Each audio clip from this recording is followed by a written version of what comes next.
Bonjour et bienvenue dans votre rendez-vous hebdomadaire d'information sur Nyon Région Télévision. C'est une édition spéciale que nous vous proposons cette semaine. On va bien sûr revenir sur ce premier tour des élections communales avec les différents acteurs politiques de la région. Analyse et projections en vue du second tour seront également au menu. Un premier plateau avec 4 invités. Catherine Labouchère, membre du comité du PLR La Côte, bienvenue.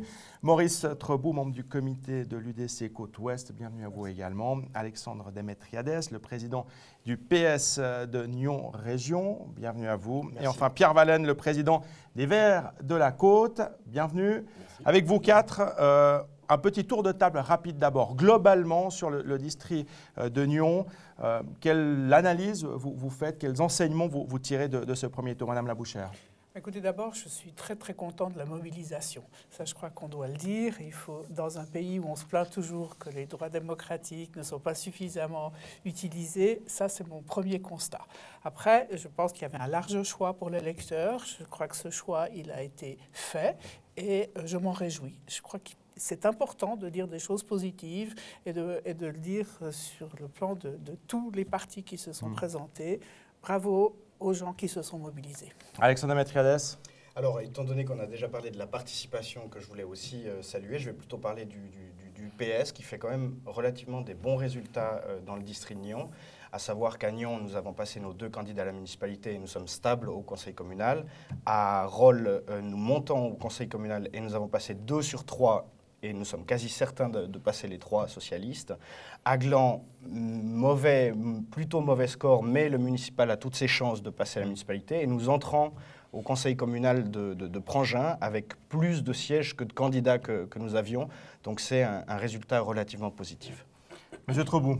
Oui, alors je rejoins mes 2 collègues sur la démocratie hyperactive de notre district. Effectivement, certainement que les votations fédérales ont été pour quelque chose dans cette motivation, dans ce déplacement aux urnes. Et concernant notre parti, les situations des 3 villes étaient un petit peu différentes. Notre parti apparenté avec un centre-droite et dans les 2 autres villes, Rolle-et-Gland, un départ seul. Les résultats ne sont pas équivalents, mais nous sommes contents de la motivation. Alors on y viendra en détail justement à ces 3 différentes villes. Monsieur Valène, pour terminer ce tour de table. Alors, dans 3 villes qui sont Rolle, Prangin et Gland, nous faisons liste commune avec les socialistes. À Nyon, nous sommes partis seuls. On pouvait craindre après les élections fédérales que les votes pour les Verts baissent, comme ça s'est passé au Conseil... Au Conseil national, merci Alexandre. Et alors que la démonstration est faite, que nous avons un électorat extrêmement important, à Nyon en particulier, et que nous avons la confiance de la population qui nous a maintenu à un pourcentage très élevé puisque nous faisons pratiquement 16% des voix à Nyon, ce qui est un excellent résultat dont nous nous réjouissons et qui montre l'attachement qu'a la population aux actions que nous avons menées au cours de la dernière législature. Alors on va prendre maintenant quelques cas particuliers. On va principalement s'intéresser évidemment aux grandes villes. On commence par Nyon évidemment. Daniel Rosla, Fabienne Frémont-Conton et Stéphanie Schmutz ont été élus donc dès le premier tour. Il y aura 7 candidats pour les 4 sièges qui sont encore disponibles. Alexandre Demetriades, évidemment, vous l'avez souligné, le fait que vos 2 élus socialistes soient élus justement dès le premier tour, ça c'est un vrai motif de satisfaction. Au niveau du conseil communal, stabilité en ce qui concerne le PS. Donc tout va bien pour vous à Nyon, vous n'avez pas perdu de plume. Alors, nous n'avons pas perdu de plume. Et puis, une chose qui est différente comparée à il y a 5 ans, c'est que la presse a parfois dit qu'il y avait une locomotive dans les listes pour la municipalité à Nyon, qui était Daniel Rossella. Et en fait, si on analyse bien les résultats, ce qui se passe, c'est qu'il n'y a pas de locomotive, mais il y a vraiment des interdépendances. Sans les candidats PS et Verts, M. Rossella n'était pas élu, et vice-versa. Nous n'aurions pas eu d'élu à la municipalité sans l'alliance avec Daniel Rossella. Et c'est ce qui nous fait vraiment nous rassembler très fortement derrière Olivier Mayor pour aller dans la même direction, parce qu'il a fait lui aussi un très bon score. Il n'y a pas eu de veste comme on pouvait s'imaginer et comme la droite sur quoi la droite avait misé très fortement en disant qu'il y avait plein de problèmes à Nyon. Non, les électeurs ont fait confiance confiance à la municipalité sortante. Les 5 candidats qui étaient sortants sont les meilleurs élus, qui ont eu le meilleur résultat, et c'est un motif de satisfaction pour le conseil communal et pour la gauche du conseil communal qui était en appui de cette municipalité. Donc on est plutôt réjouis pour affronter le deuxième tour. Alors Olivier Maillard sera justement le candidat, le municipal sortant des Verts. Pierre Vallon, il faudra mobiliser la gauche, il faudra aller dire aux partisans socialistes notamment d'être bien présents au deuxième tour pour faire passer Olivier Maillard. Alors, comme Alexandre vient de le rappeler, d'abord, la municipalité sortante, les 4 candidats sont les mieux placés au premier tour. C'est extrêmement important. Ça veut dire que, globalement, la politique qui a été menée ces 5 dernières années par la municipalité de gauche est soutenue par la population. Ça, c'est le premier élément qu'il faut souligner. Et c'est sûr que Olivier Maillard est le mieux placé des Viennes ensuite. Il a manqué un peu plus de 200 voix à l'élection à la municipalité et que nous sommes convaincus qu'avec une bonne mobilisation de toute la gauche, il sera élu au deuxième tour. Il faut dire aussi que c'est extrêmement important, qu'il y a des enjeux considérables, puisque la majorité au conseil communal de Nyon est très à droite et qu'il faut absolument qu'on arrive à rééquilibrer. Et je pense que ça a bien fonctionné au cours des dernières législatures, ce conseil communal de droite, la municipalité de gauche. C'est la même situation au canton, avec le Grand Conseil et le Conseil d'État. Et nous espérons que la gauche se mobilisera effectivement pour conserver cette majorité de gauche à la municipalité. Il y a des projets majeurs à réaliser dans les 5 prochaines années qui viennent et on a besoin de cette majorité pour le faire. Alors le centre droit repart uni pour ce deuxième tour, alors sans votre candidat UDC, sans Sacha Soldini, avec l'objectif, j'imagine, Catherine Labouchère, de placer ces 4 candidats, de rafler les 4 sièges qu'il reste. Écoutez, je crois que c'est l'objectif. Et on va faire vraiment... On va se mobiliser complètement pour ça. C'est vrai qu'il y avait un choix pour l'électeur, un bloc de gauche, un bloc de droite. L'électeur a choisi. Cela dit, le PLR, on est extrêmement content parce qu'à Nyon, on a vraiment gardé une stabilité. Même si on perd un siège au conseil communal, c'est quand même le plus grand parti du conseil communal. On a 2 candidats de valeur et de notre parti et 2 autres de valeur également pour cette liste de centre droit. Et je pense que là, ça va pouvoir mobiliser les gens.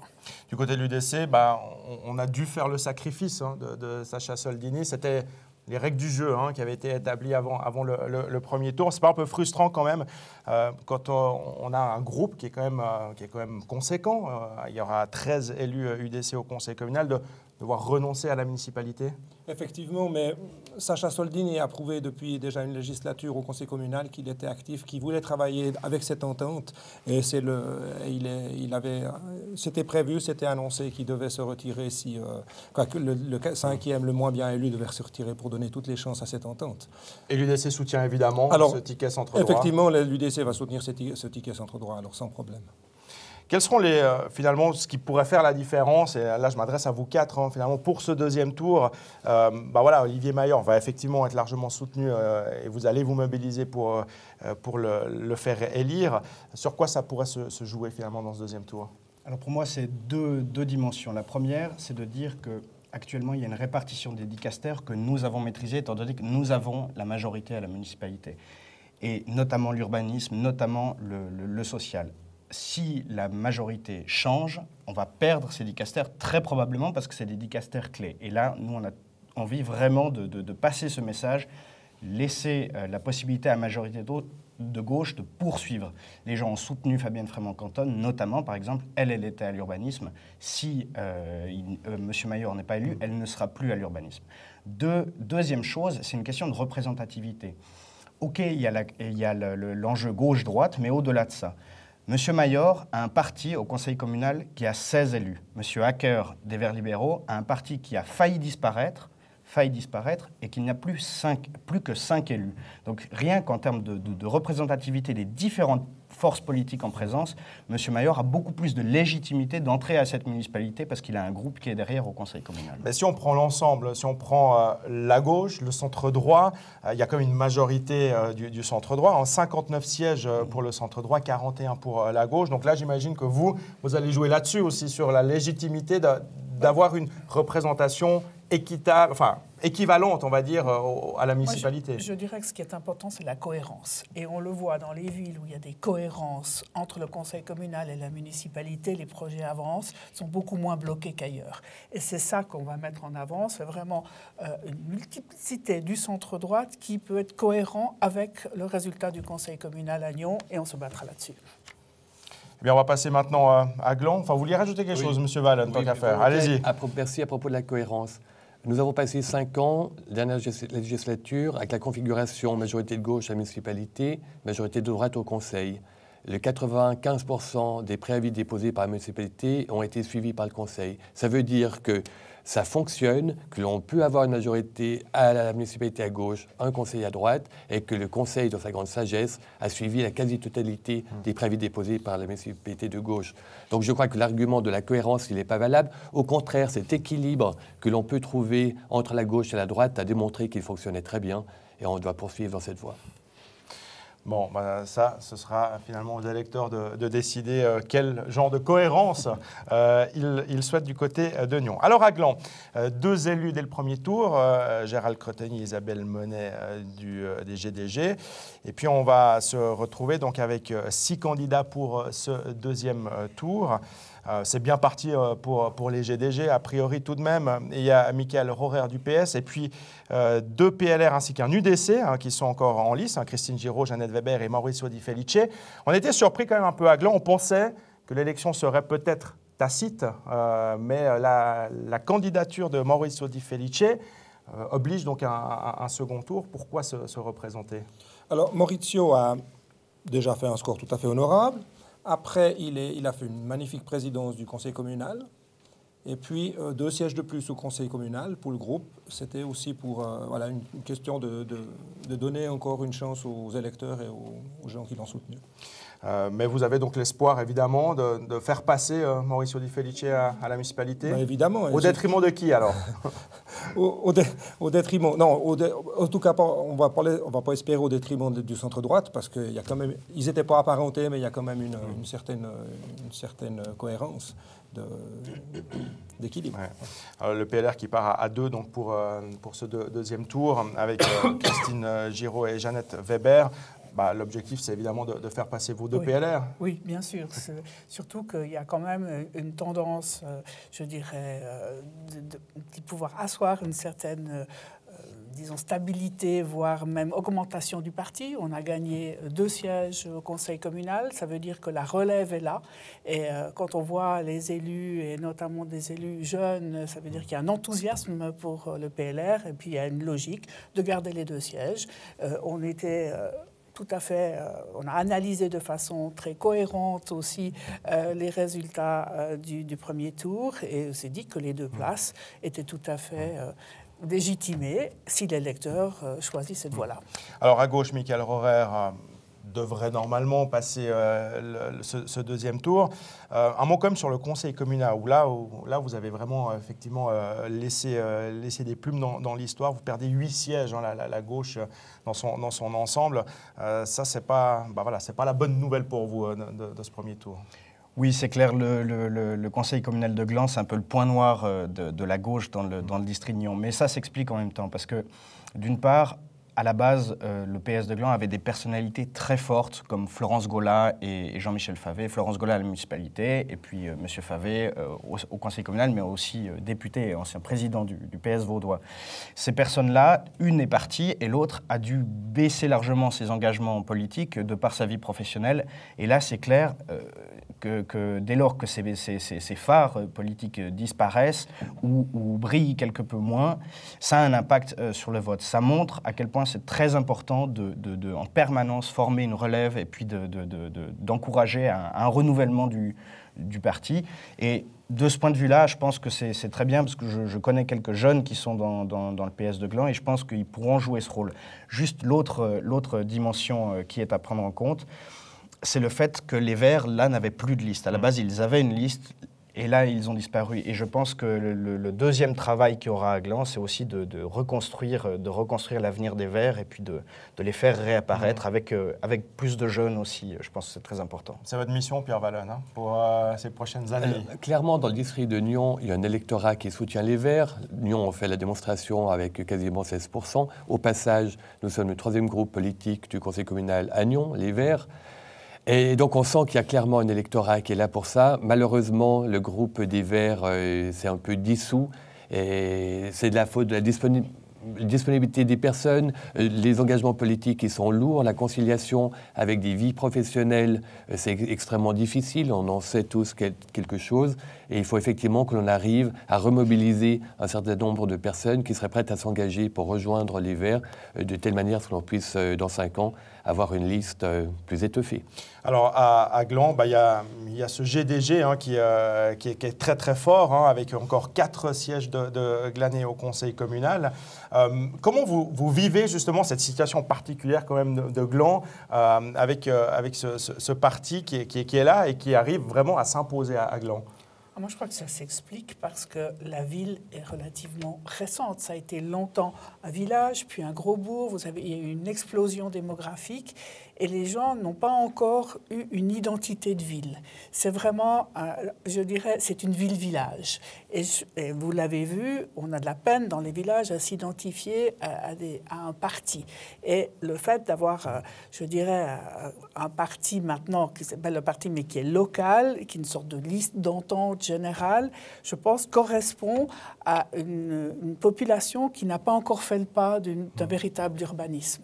Vous pensez que le GDG, à terme, est justement peut-être voué à disparaître et où les gens du GDG, finalement, rejoindront le parti, la couleur politique qui leur ressemble le plus? Alors, on sait que chez les GDG, il y a des gens qui sont proches de différents partis, mais qui préfèrent rester dans cette espèce de confort anonyme qu'offre cette grande chose des GDG. D'afficher une couleur politique, ça, pour certains, c'est un peu difficile.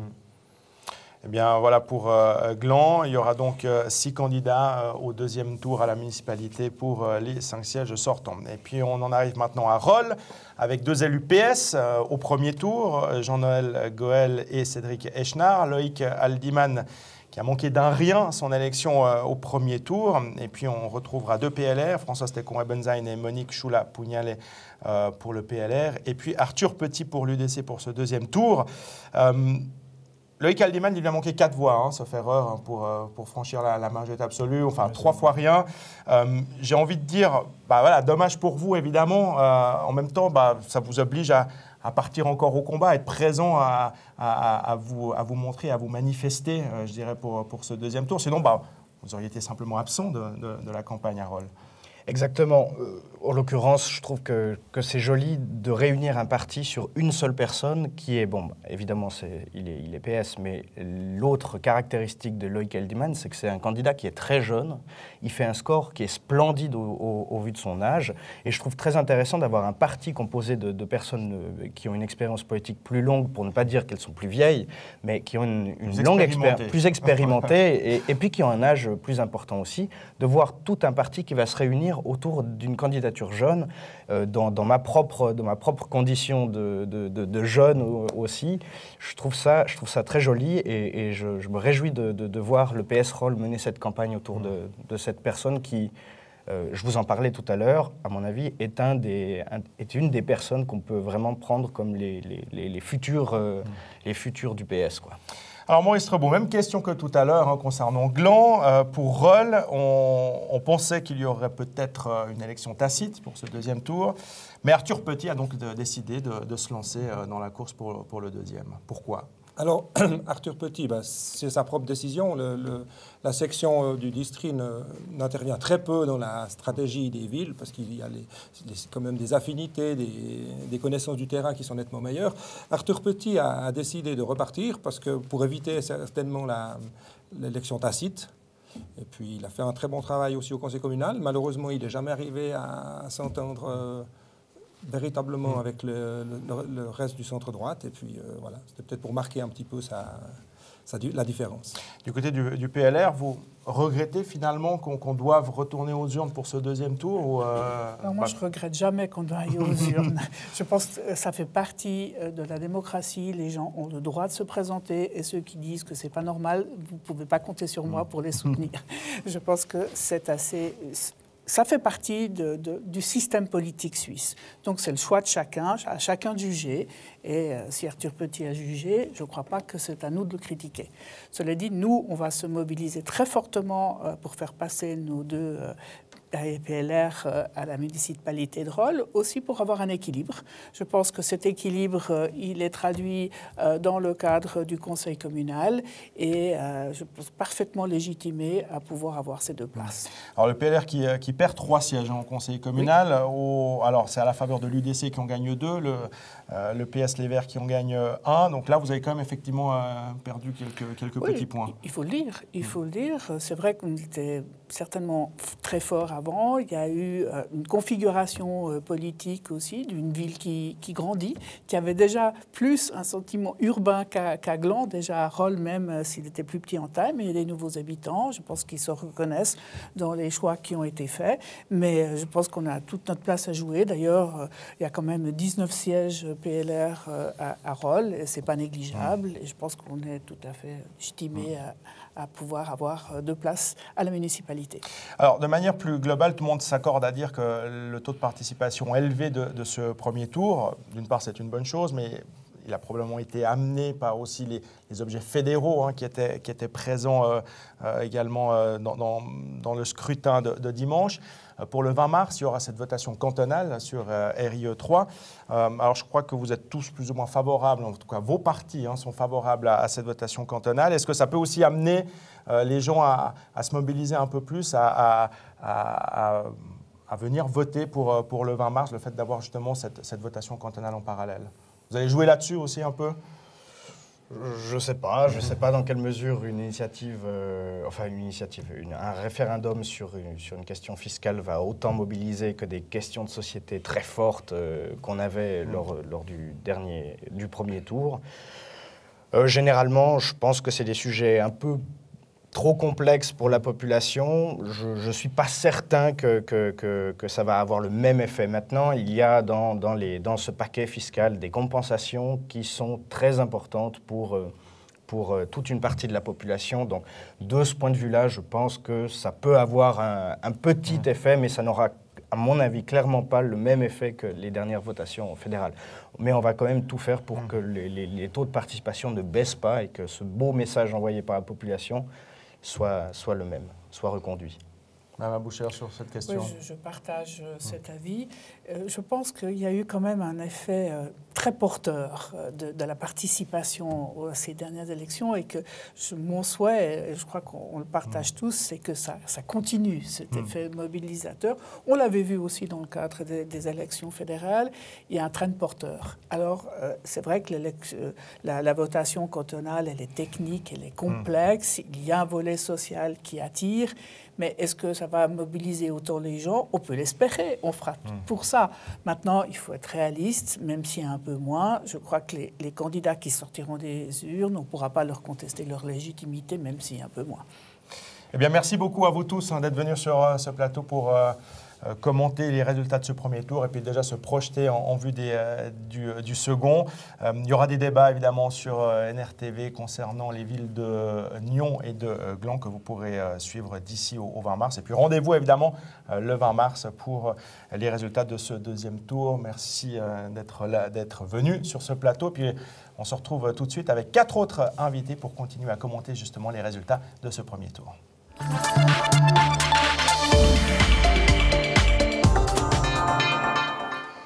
Deuxième partie de cette émission avec 4 nouveaux invités. Jackie Collomb, le vice-président du PIN, le Parti indépendant nyonnais, bienvenue. Laurent Bachelard, coprésident des GDG, bienvenue à vous également. On parlera évidemment des cas particuliers de Nyon et de Gland avec vous. Rodolphe Chatagny, membre du comité cantonal et des Verts libéraux, bienvenue à vous. Et puis Tefik Rachiti, le président du PBD section La Côte, bienvenue à vous également Tefik Rachiti. Je vais commencer avec vous directement. Vous étiez candidat à la municipalité de Gland. Et puis, on pensait que vous alliez peut-être vous représenter au deuxième tour, sauf que là, vous avez annoncé ne pas vous représenter, pas à cause des résultats ou autres, mais vous allez repartir à Nyon, en fait. C'est exact. La volonté ne manque pas que nous ne continuons pas à se représenter et de faire la politique, parce qu'on fait de la politique quand même. Mais depuis certaines années, je cherche un appartement à Nyon et je n'ai pas pu trouver. J'ai eu de la chance de trouver à Gland et c'est pour ça ça m'a donné la permission de me présenter dans cette cour instant que je restais pendant 5 mois à Gland.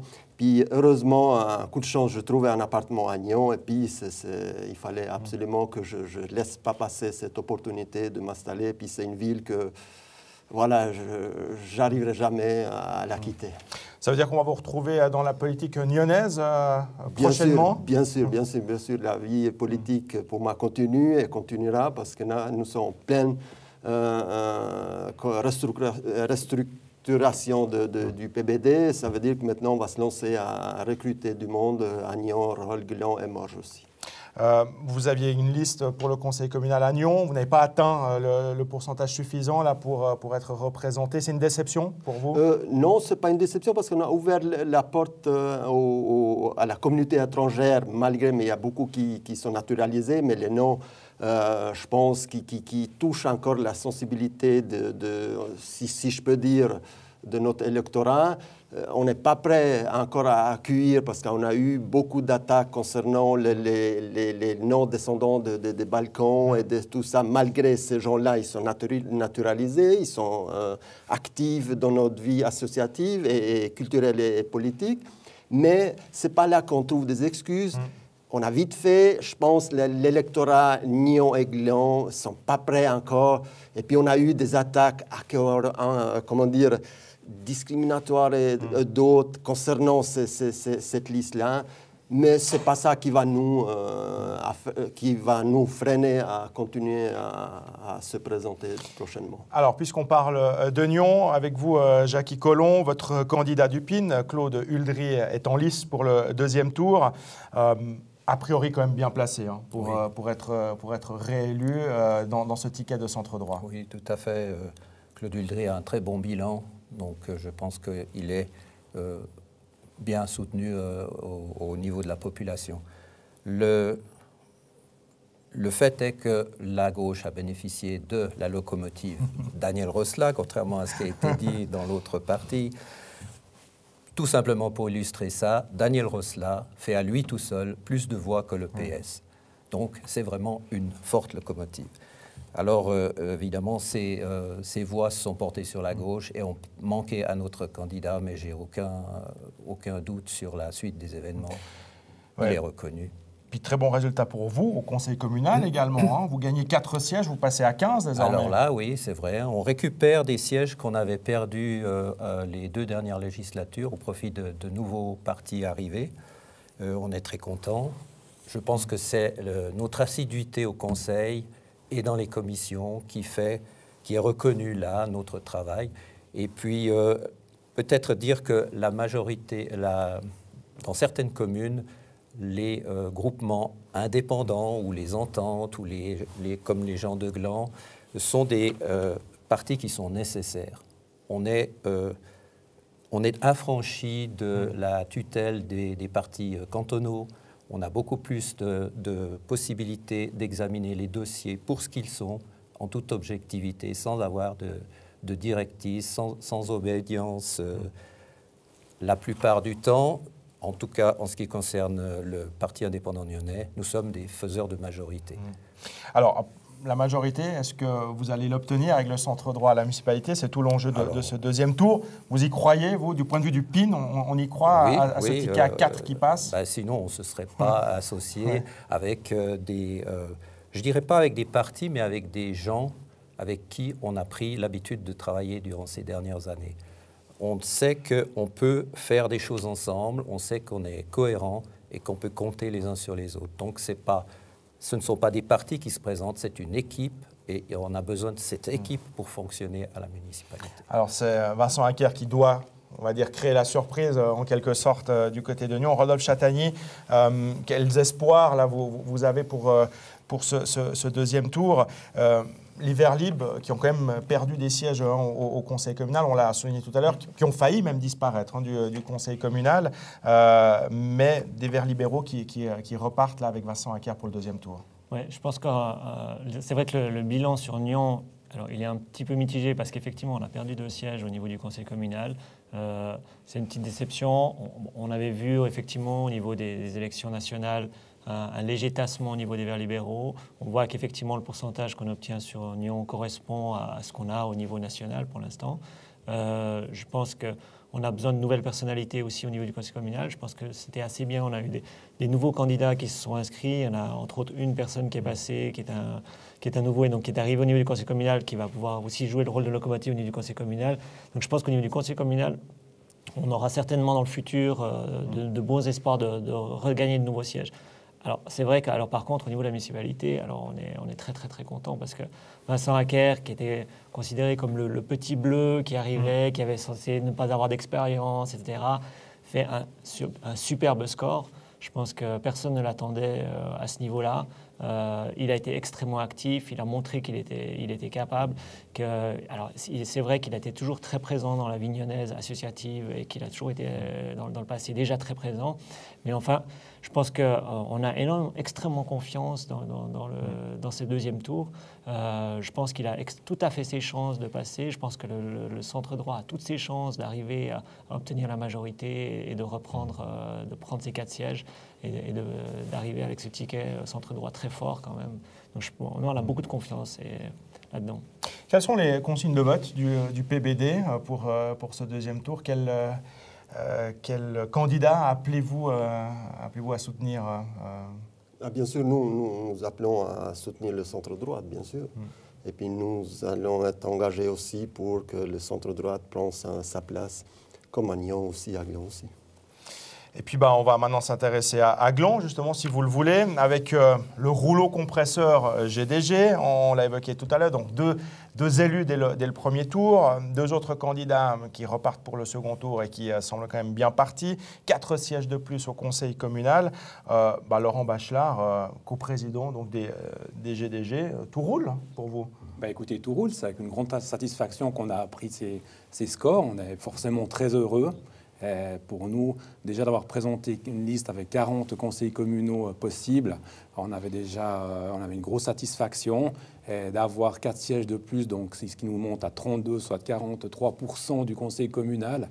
Je pense que c'est une grande victoire, effectivement. En plus, au niveau de la municipalité, avoir tant Madame Monet comme secrétaire technique ont passé au premier tour, Gilles Davoine et Thierry Genoux dans les 5 meilleurs résultats, je pense qu'il n'y a que du bonheur. Pour ce deuxième tour, vous allez évidemment appeler à soutenir les 2 GDG, mais vous avez une préférence sur ceux qui devraient accompagner vos 2 GDG encore?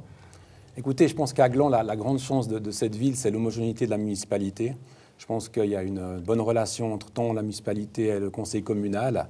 C'est vrai que je verrais d'un bon œil que ce soit la même répartition que l'année passée. Donc avec les élections de Michael Rohrer, qui est sortant du Parti socialiste, et puis de PLR alors? Écoutez, pourquoi pas? C'est la population qui le dira. Exactement. Alors il n'y a pas de Verts libéraux du côté de Gland, Rodolphe Chatagny, mais vous connaissez bien le cas de Gland, puisque vous êtes un élu GDG. C'est quand même une particularité ça. On le disait sous forme de boutade tout à l'heure hors antenne, mais à un moment donné, il faudra peut-être quand même que vous choisissiez ou bien que vous montiez une section Verts libéraux à Gland. C'est une question qui s'était posée. C'est vrai que Gland a cette particularité effectivement d'avoir un parti indépendant très fort en fait d'entente communale. Je pense que pour nous, c'est plus intéressant de participer à cette entente communale, de contribuer là-dedans, de pouvoir justement donner notre avis, de pouvoir amener nos idées. Et je pense que c'est surtout ça qui est important. Et puis, il n'y a pas, à mon avis, de nécessité réelle aujourd'hui d'avoir un parti vert libéral et d'avoir une focalisation systématiquement dans des villes où aujourd'hui, pour l'instant, la population quand même soutient le fait d'avoir des groupes d'entente communale très forts.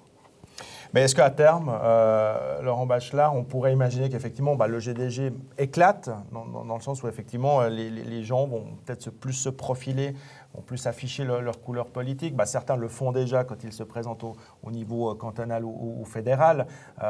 Est-ce que le GDG, à terme, vu le développement démographique, voilà, je cherchais le mot, le développement démographique de la ville, est-ce qu'il va pouvoir perdurer? Mais moi, je pense que oui. Le GDG a été créé il y a 43 ans en arrière.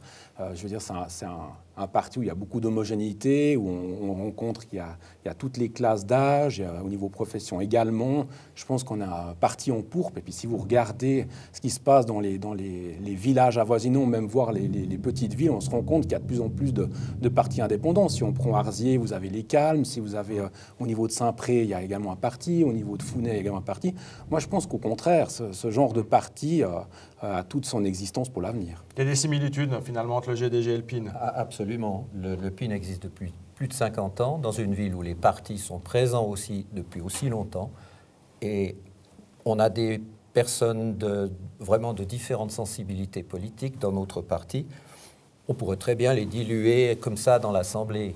Il se trouve que personne n'a envie de ça, et ça, c'est significatif. Ça veut dire que ces partis indépendants sont une nécessité pour les communes. Tefik Rachiti, puisque vous avez bien vécu cette campagne à Gland, avec ces 6 candidats pour ce deuxième tour, j'imagine que le centre-droit sera également soutenu par votre parti. Vous appellerez à voter pour eux. Vous soutiendrez également les GDG, par exemple. Quel sera le mot d'ordre? Écoutez, nous, pour le moment, on soutient vraiment cette composition de la municipalité avec les GDG aussi, parce qu'on a des collègues qui font partie de centre-droite comme Crétegny, et puis voilà, il y a des Verts libéraux dedans, il y a des PDC aussi, et nous, on essaye de collaborer et avoir une convivialité, que le centre soit plus fort pour l'avenir, parce que nous sommes maintenant en phase de recruter des gens à Morges aussi, dans 5 ans, parce qu'on a l'année prochaine les élections cantonales aussi. On est en pleine préparation aussi. Et là, je pense que nous, on doit vraiment aller dans ce but que le centre soit plus fort. Eh bien, merci beaucoup, messieurs. Rendez-vous, comme tout le monde, le 20 mars pour les résultats de ce deuxième tour et la campagne qui va donc battre son plein du côté de Nyon avec le PIN et puis du côté de Gland avec les GDG. On se retrouve dans un tout petit instant avec une dernière invitée surprise.